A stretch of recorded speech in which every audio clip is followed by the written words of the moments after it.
Hey there kids, YourGuitarSage here. Today we're going to learn how to play Such Great Heights by the Postal Service. And I'm looking at my chart here on the screen. We're going to talk about the chords, we're going to talk about the rhythm and that sort of thing. So usually you're used to hearing this tune, of course, with keyboards and that sort of thing, unless you're listening to Ben Folds' version, which is with piano, which is an awesome version, an awesome cover of this as well.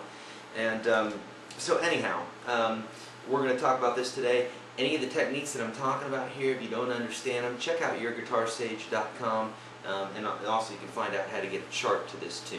So the same chart that I'm looking at here, which I've done in the number system. So instead of C's and F's and G's and A minors, I'm looking at 1s and 4s and 5s and 6 minors. Okay, so that may be very Greek to you, but it's a great way of learning your chords. So if you don't know about the National Number System, also just called the number system, but it's used pretty extensively here in Nashville by studio players, then check it out because it's a great way of learning. Okay, so here we go. We're going to start into it, and I'm going to play starting at the verse. Okay, songs in 4. So 4 beats per measure. We're capoing at the 5th fret. Get a capo if you don't have one, or don't know what it is. Check out my video on capos. So without further ado, here we go. It's going to go something like this. Taking it from the verse. It's going to go.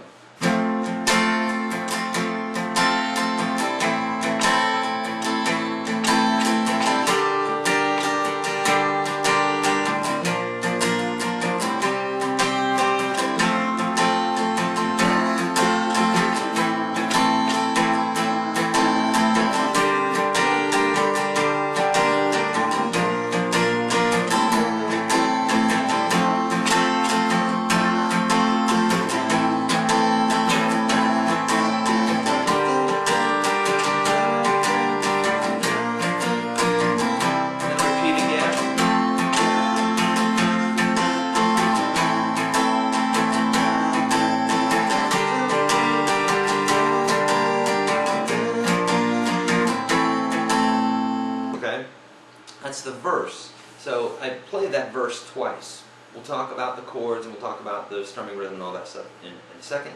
Chorus is going to go like this.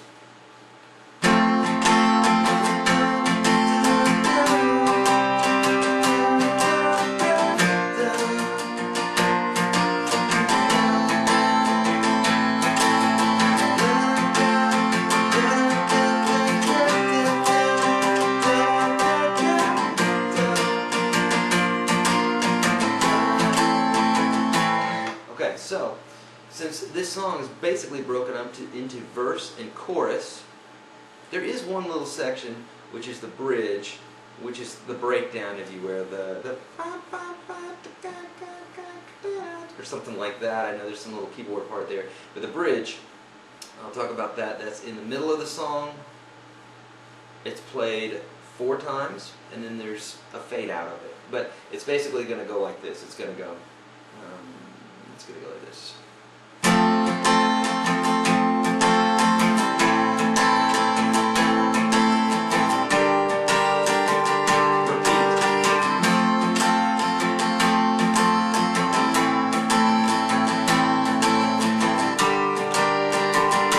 Repeat.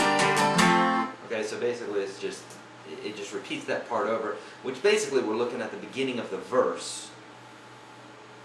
But then after that D minor, it starts over again. So it's a little bit of like a hiccup in the music. It's pretty cool. Alright, so let's talk about chords here. Verse is going to go C. Again, we're capoing at the 5th fret. We got C, E minor, D minor, F, G. Then it repeats, but the very last chord is different. So you do that whole thing again, but instead of a, well, I'll just repeat it again here and change it. So C for 2 measures, E minor for 2 measures, D minor for 2 measures, a measure of F, a measure of E minor. Okay. I'm going to talk about the construction of these chords here in just a minute with the left hand. Okay, chorus is going to go 2 measures of C, 2 measures of G, 2 measures of F, 2 measures of E minor. Okay, and then that just repeats twice. And by the way, the verse, I did there one section and then another section.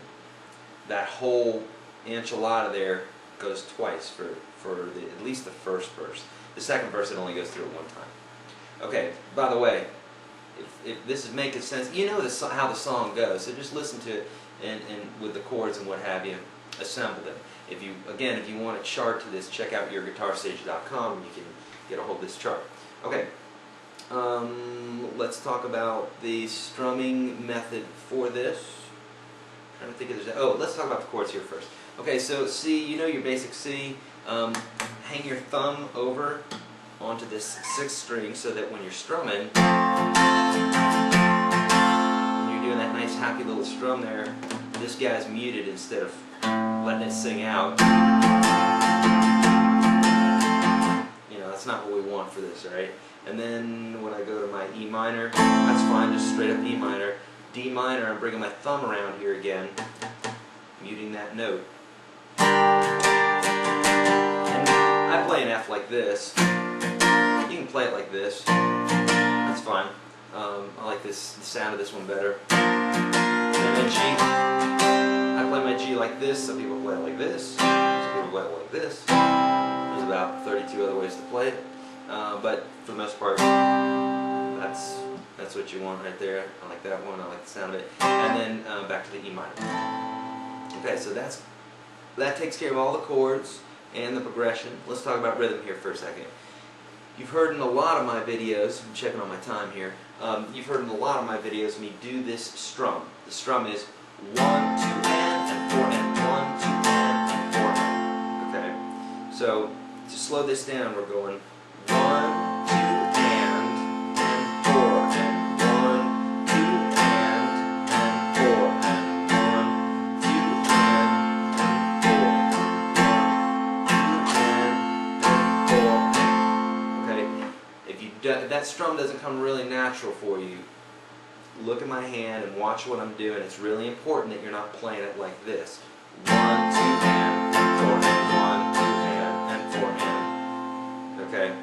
It's important that your hand is moving 1, 2, and 4. Okay.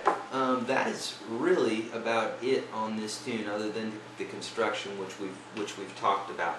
So great tune. Hopefully you guys have learned something here today. I'm putting up videos every day, so if you haven't already, hit subscribe and check out YourGuitarSage.com. I've got an ebook out there along with some supportive videos that you'll find on my YouTube channel that will support that ebook. So, alright kids, keep practicing. Get out of here. Go.